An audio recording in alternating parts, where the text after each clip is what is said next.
नमस्कार प्यारे साथियों, कैसे हो। मैं कविता चौरान हिंदी व्याख्याता आपके अपने YouTube चैनल केवी की कलम पर आपका हार्दिक स्वागत करती हूँ।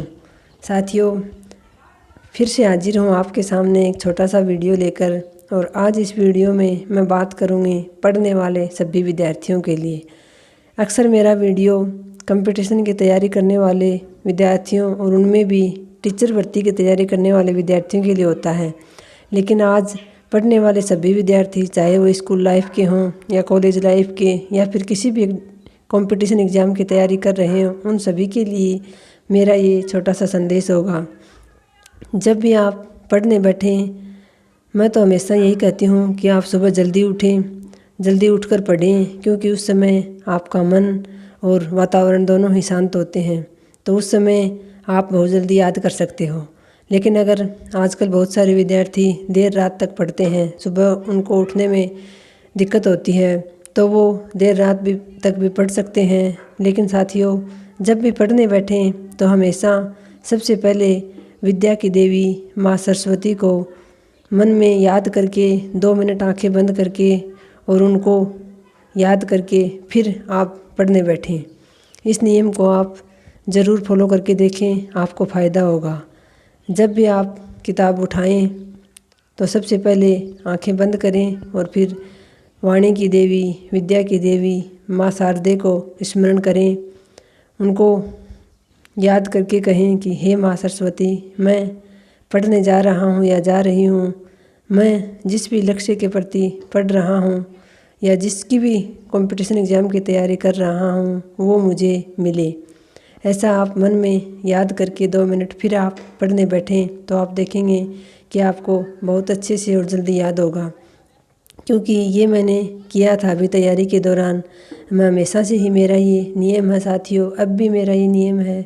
मैं सुबह जब भी उठती हूँ सबसे पहले मैं भगवान को धन्यवाद देती हूँ कि उन्होंने मुझे एक और नया दिन दिया है देखने के लिए, कुछ सीखने के लिए। तो साथियों, मैं हमेशा इस बात में विश्वास करती हूँ कि आप जितने आभारी रहेंगे, चाहे वो ईश्वर के प्रति हो, चाहे वो किसी दूसरे के प्रति जो आपके लिए कुछ करता है, उतना ही आपका मन सुकून में रहेगा। तो मैं सबसे पहले भगवान को आभार व्यक्त करती हूँ, उनको प्रणाम करती हूँ उठते ही। उसके बाद मैं जब भी तैयारी करने बैठती थी पहले, तो मैं माँ सरस्वती को याद करके फिर बैठती थी। और अब मैं, जैसा कि मैंने आपको बताया था, मेरा ये नियम है, मैं सुबह उठते ही सूर्य देव को प्रणाम करती हूँ और उनको एक जल लोटा चढ़ाती हूँ। और उसके बाद बाकी के जो घर के कार्य होते हैं उनको करती हूँ। तो आप सब पढ़ने वालों के लिए मेरा यही कहना है कि आप विद्यार्थी लाइफ में हैं अभी, तो आप जब तक आप पढ़ रहे हैं, वैसे तो हम आजीवन विद्यार्थी ही रहते हैं साथियों, क्योंकि हमें कुछ ना कुछ नया सीखने को मिलता रहता है और सीखने वाला हमेशा विद्यार्थी ही होता है। तो आप जब भी पढ़ने बैठें, किसी भी समय बैठें, तो आप माँ सरस्वती को याद ज़रूर करें।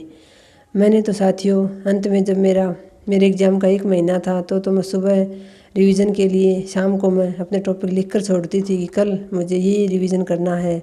उससे पहले मैं दूसरे दिन जब उठती थी तो सबसे पहले मैंने रजिस्टर के 2-3 पेज भर दिए थे साथियों। 1 महीने में मैं सबसे पहले इसे लिखती थी कि हे वीणा पाणी, हे माँ शारदे, मुझे अपनी मंजिल तक पहुंचाना। ये 1 लाइन मैं लिखती थी सबसे पहले, और उसके बाद मैं पढ़ने बैठती थी। तो आप भी याद ज़रूर करें माँ सरस्वती को जब भी पढ़ने बैठें। मैं तो यही कहना चाहती हूँ साथियों आपसे। और बाकी जो कंपटीशन एग्ज़ाम की तैयारी कर रहे हैं, जो अभी सोच ही रहे हैं, वो तो शायद पिछड़ जाएंगे, लेकिन जिन्होंने तैयारी करनी शुरू कर रखी है वो अपने लक्ष्य के प्रति सकारात्मक रहें। कभी भी मन में ये विचार ना लाएं कि कितनी पोस्ट आएंगी, कितने फॉर्म भरे जाएंगे, कब फॉर्म भरे जाएंगे, कब एग्ज़ाम होगा। आप तो अपना काम कीजिए साथियों, क्योंकि जितना आप इनके बारे में सोचेंगे उतना आप अपने लक्ष्य से दूर होते जाएंगे। मैं तैयारी करते समय कभी कभी मेरे मन में विचार आ जाता था कि मैं तो कम समय दे पाती हूँ, या फिर मेरे पास तो सामग्री सीमित है, बच्चे पता नहीं क्या क्या पढ़ रहे हैं, कितने कितने समय पढ़ रहे हैं। तो मैं बहुत विचलित हो जाती थी। लेकिन फिर मैंने कभी इस विचार को अपने ऊपर हावी नहीं होने दिया। मैंने ये कभी नहीं देखा कि हाँ फॉर्म भर के आई तब पोस्टों का ज़रूर पता था कितनी पोस्टें हैं, लेकिन बाद में मैंने कभी नहीं देखा कि मेरे कैटेगरी की कितनी हैं या फिर कितने फॉर्म भरे गए हैं, कितने विद्यार्थियों ने एग्ज़ाम दिया है, कितना क्या कुछ पढ़ रहे हैं, इस विचार को मैंने कभी अपने ऊपर हावी नहीं होने दिया। और अगर ऐसा हो जाता साथियों तो मैं कभी सफल नहीं हो पाती। मेरा हमेशा से मैं बस एक ही वाक्य याद रखती थी गीता का कि कर्म करो, फल की चिंता मत करो। क्योंकि अगर आप फल की चिंता कर रहे हो कर्म करते समय तो आपका कर्म आधा हो जाता है।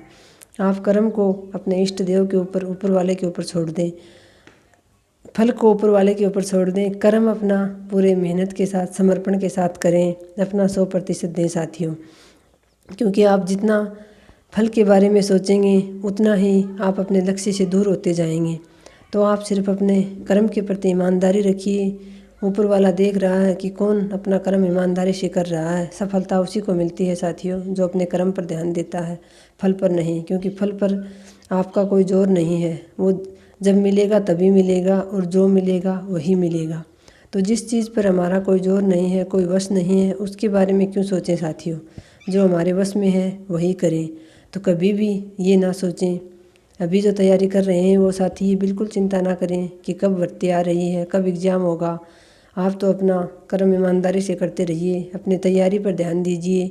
और एक बात और कहना चाहूँगी साथियों, अपने पास बहुत अधिक सामग्री इकट्ठी ना करें क्योंकि उसको आप कभी पढ़ नहीं पाओगे। अभी मुझे पता है, मैं भी ऐसे करती थी कि सभी सफल अभ्यर्थियों के, जैसे कि सभी यूट्यूब चैनलों पर सभी सफल अभ्यर्थियों के इंटरव्यू प्रकाशित हो रहे हैं। तो साथियों सभी के पास सामग्री अलग अलग होती है, पढ़ने का तरीका अलग अलग होता है। तो आप अपने अनुसार अपने पढ़ने का तरीका अपनाएं, अपने अनुसार अपना टाइम टेबल बनाएं। किसी दूसरे बार आप अलग अलग अभ्यर्थियों की सुनकर, उनकी किताबें सुनकर इतनी अधिक सामग्री अपने पास इकट्ठी ना करें कि आप उस सभी को एक बार ही ना पढ़ पाओ।